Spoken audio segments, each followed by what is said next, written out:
Hello friends, welcome back to the new video guys and my YouTube channel guys. Today when we are going to talk about guys, how can we set a default font size in our Samsung phone device.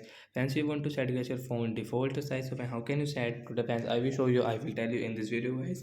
So before starting video fan, first of all go and subscribe the channel guys, click the bell icon and like the video. So friends, now let's see how can we set default font size in Samsung phone device. So first of all guys, you will have to on your phone setting guys. After on phone setting guys, you can see this tab setting. Friends, click on guys phone display and brightness setting guys, tap on display brightness. Again scroll friends, you can see your font size and style guys. We will tap here.